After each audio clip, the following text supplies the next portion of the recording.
All right, now coming off what is unquestionably the biggest win so far of the Penn Johnson era, Monday Night Football against the Commanders, avenging the loss from last year. The Bears are riding as high as they have been since probably 2018.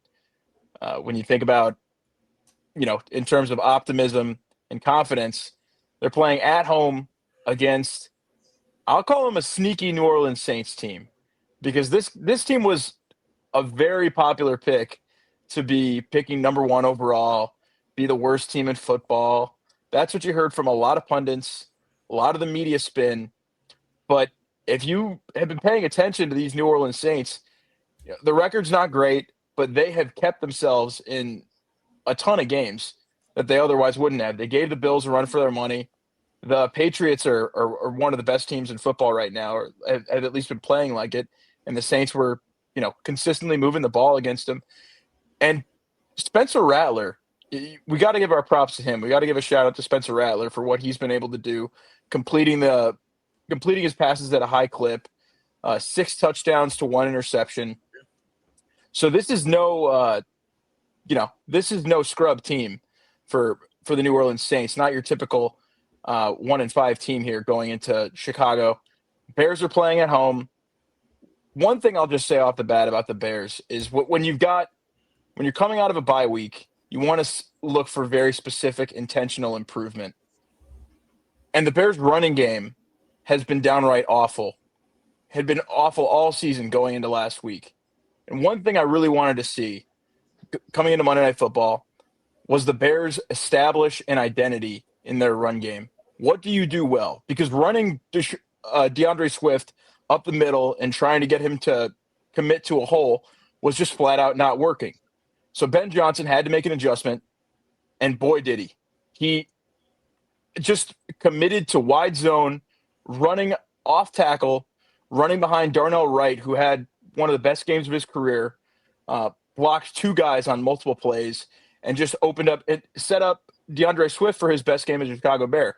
And, I don't want to be, too superlative here, but dare I say, DeAndre Swift looked Jahmyr Gibbsian in that game. And the Chicago Bears looked as close to, a version of the Detroit Lions offenses of the past couple of years as we've seen. This is what you wanted to see. I think in almost every one of their drives, the Bears were able to press the ball over the 50-yard line into plus territory. It's as good as the offense has looked in a long time. I mean, especially the running game. I can't remember the last time the Bears have had this good of a run game. And then on the defensive side of the ball, the Bears have no pass rush. The Bears don't have a pass rush, and yet somehow they're second in the league in forced turnovers. So that's impressive. That's a feather in their cap. And, getting Kyler Gordon back, getting TJ Edwards back, there was a noticeable improvement on the defensive side of the ball. So, yeah, it's there are a lot of things to be optimistic about as a Bears fan right now. You can't let this be a trap game. You need to take the Saints seriously, and especially when you talk about the major weakness of the Bears this season has been their their run defense. And you have got a guy on the other side in Alvin Kamara that'll be ready to exploit that if you allow him. So I think you have to take this Saints offense seriously. Uh, I do think the Bears will be able to move the ball on the Saints defense, but this could be a shootout of a game. I think that, we shouldn't be underestimating the Saints, and I'm sure you aren't, Christian. What are your thoughts? Not only that, I think far from it. I think this is a revenge game for Dennis Allen. Mhm. One of the things that I noticed in the locker room this weekend is that we're really coming together as a unit. We're starting to play for each other, for the coaching staff, and I mean, I I just like to think that continue this week, especially with Dennis Allen. And I felt like the defense did play some inspired football for this Washington game, motivated behind what happened last year, behind, maybe covering for Tariq last year, trying to have a pickup game for him. And it certainly felt that way the whole game. Um, and I just can't imagine anything's going to change this week with New Orleans. Um, Now, with that being said, I do have to concur with you, Mitt. Spencer Rattler has looked magnificent. Uh, Certainly makes you think, how else they could have used this second round pick this year. I certainly don't think Tyler Shuck, I think we can all agree, was the right pick at that point. And, they can definitely use some more juice Tyler somewhere Shuck on is a this year offense. older than Spencer Rattler. That's one of Yeah. my favorite stats. A full year older, almost to the day, which is just Yeah. crazy. But sorry to cut you off, but yeah, Yeah. that was a I ridiculous think pick. so. We can all imagine, what this team would look like with fucking Cam Scatable, Alvin Kamara. Jesus Christ. Um, but that's whatever the case may be. I do like some of the players on the Saints. I think Demario Davis is a Hall of Famer. You're never going to count him out. But yeah, we should win this game. We should play inspired football, and we're in terms of our offense. I think we've maybe reached 50% of our maximum potential when you consider it all. And obviously, we're still going to have some question marks with the run game.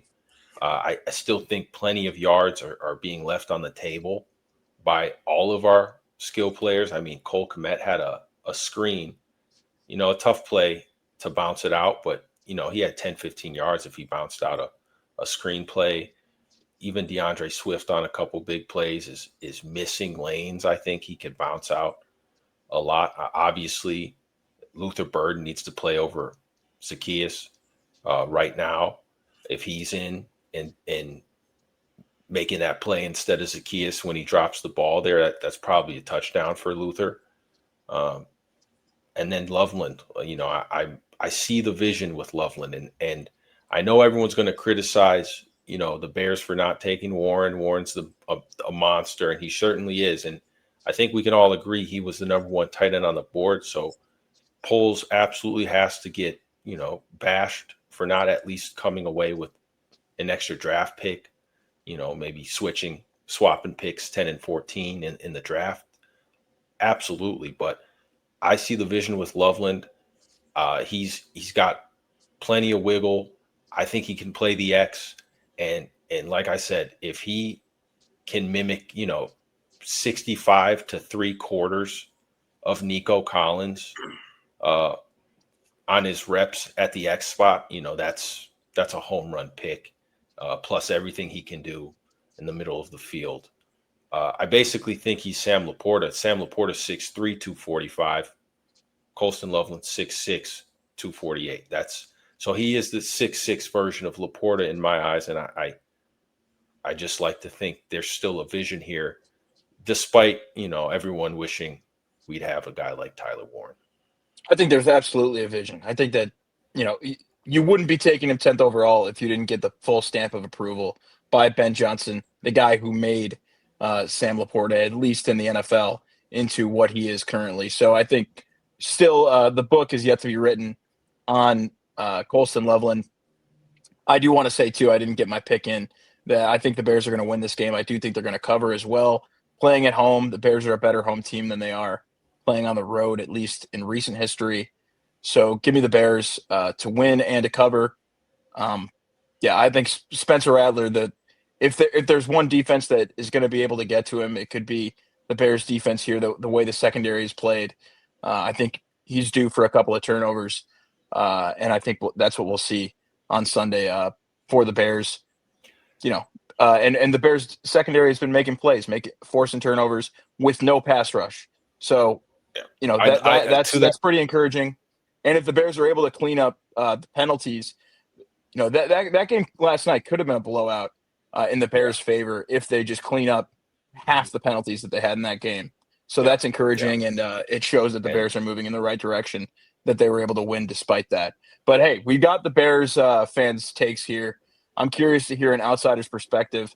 Mike, what are your thoughts on Bears Saints? How do you have this one pegged? Well, there's a couple of really good matchups I really want to watch. I want to see Montez Sweat versus Kelvin Banks. Kelvin Banks has actually been playing really well for the Saints, despite their record.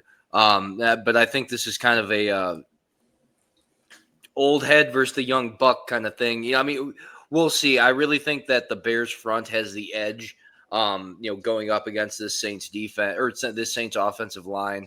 And I mean, it's also a Dennis Allen revenge game, like you guys mentioned. I think this is a guy who knows Spencer Rattler's game. This is a guy who coached Spencer Rattler. I think right there, this is crucial for him. I mean, it really is. I mean, he knows the personnel.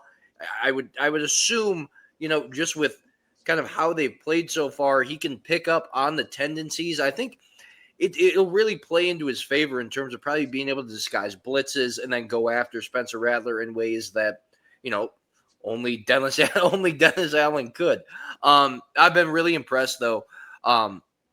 With Caleb Williams, you guys have seen it the entire season. The occasional risky throw that your heart goes up and then sinks, and then but he has limited the turnovers, at least for the most part. I've really liked what I've seen out of Rome Odunze.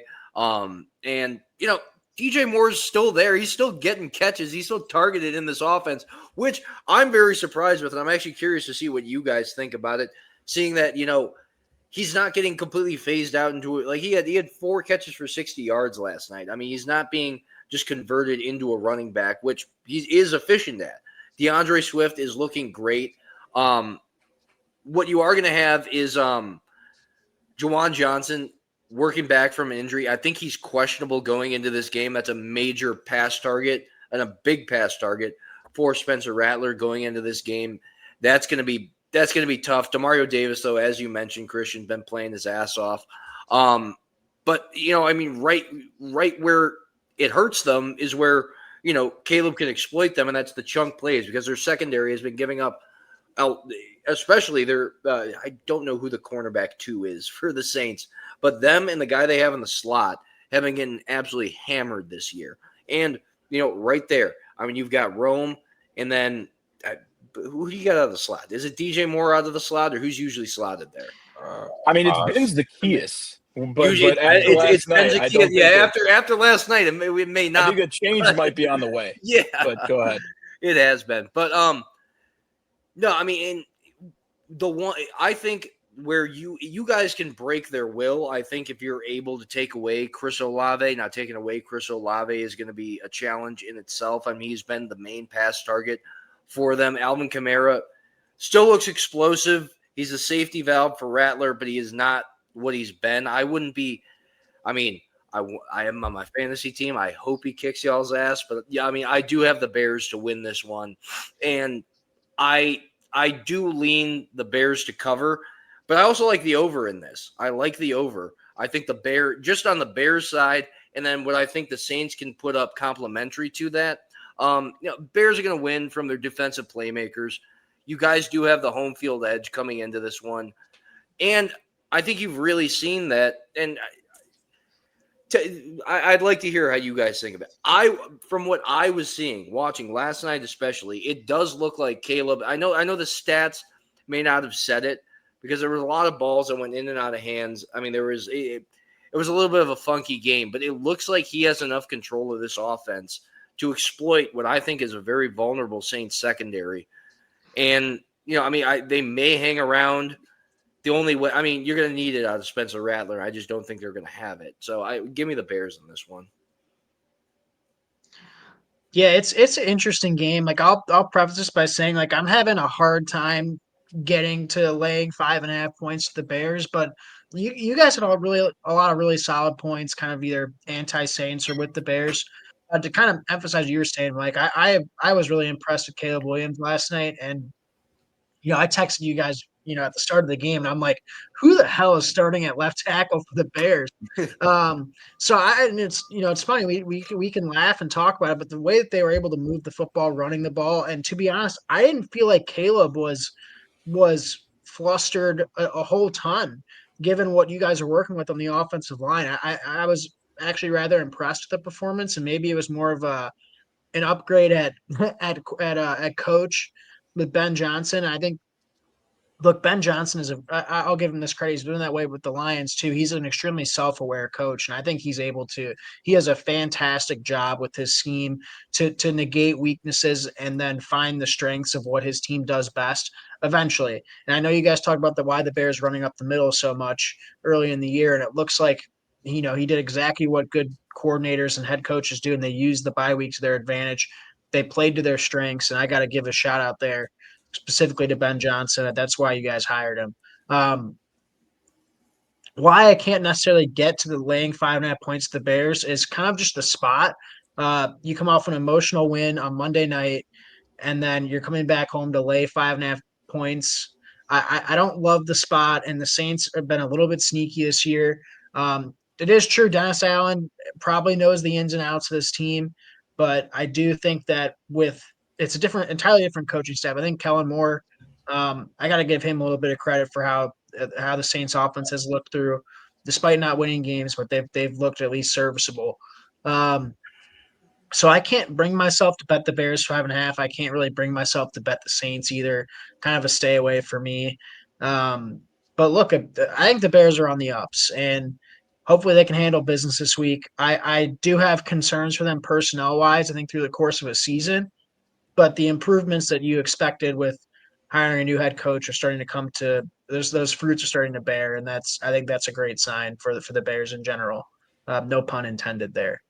Um, but yeah, I think it's exciting. I do think that honestly, the pressure really does shift to Poles because he has made some, in my opinion, monumental personnel errors over the course of the last couple of years. And really, the only good thing he's done is take advantage of a Carolina front office that was decrepit.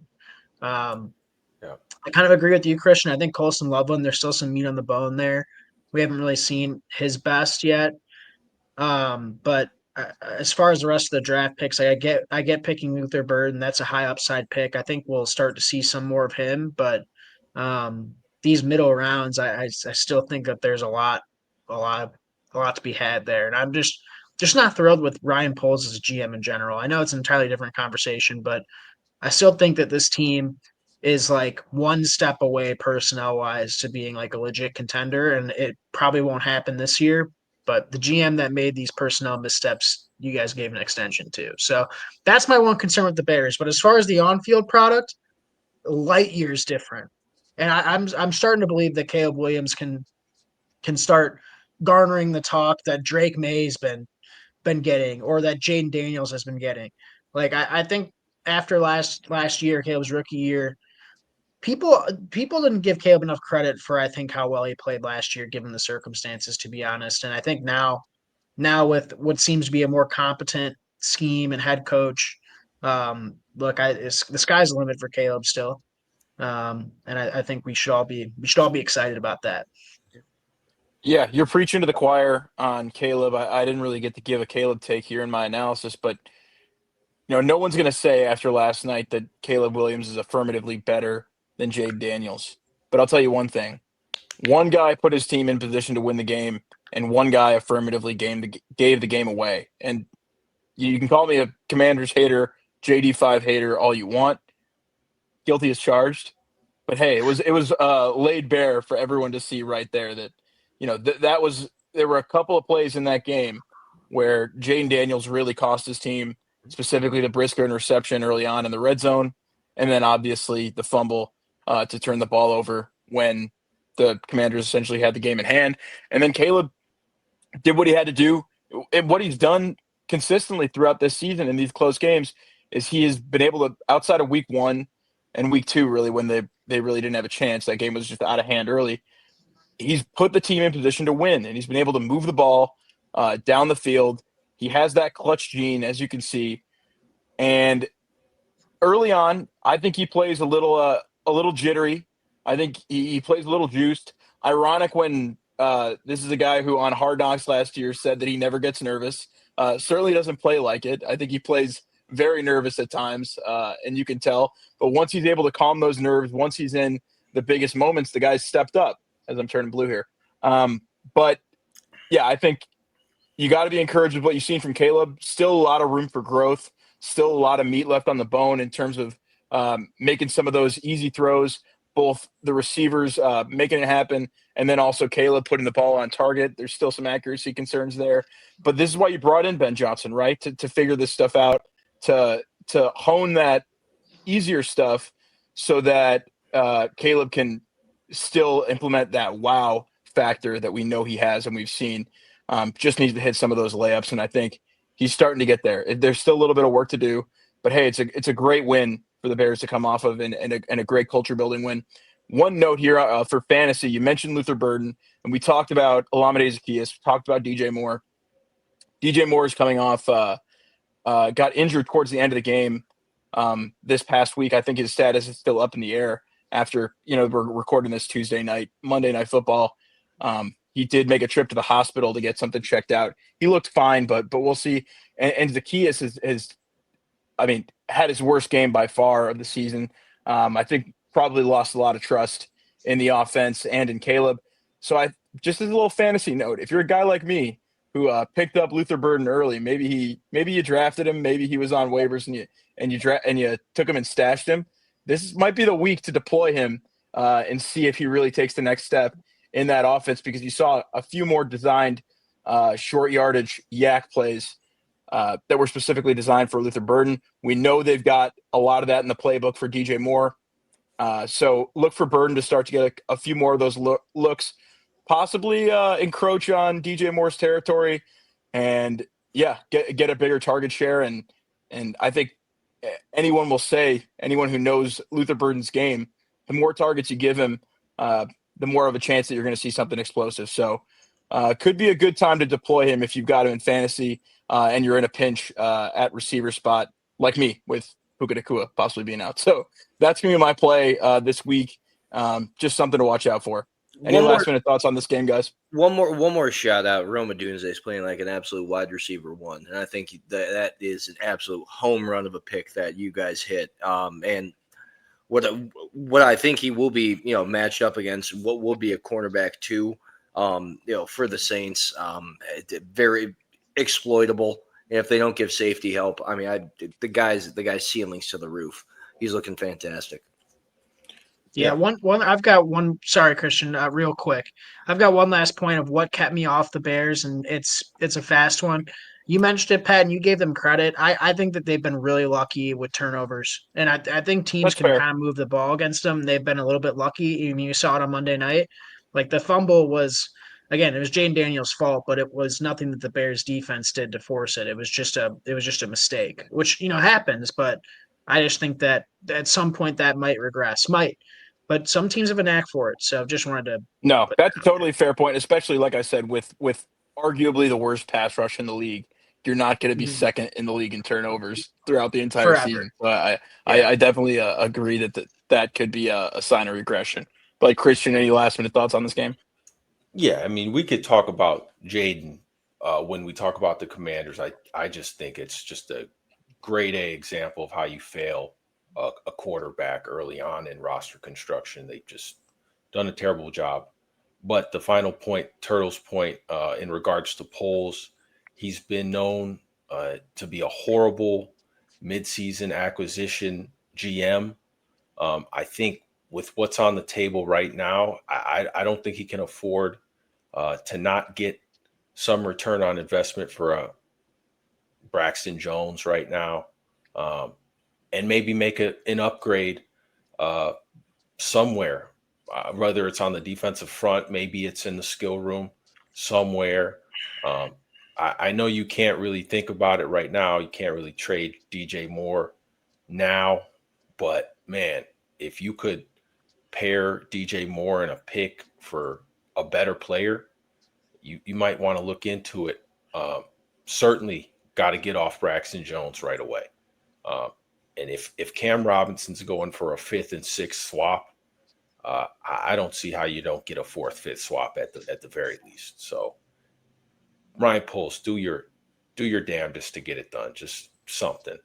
The Vegas Raiders don't have a starting left tackle till week 9. They got Stone Forsythe playing left tackle. The Dolphins feel like they need a left tackle. So there's a lot of things. There's a lot of teams that could always use a left tackle. We got to make a deal.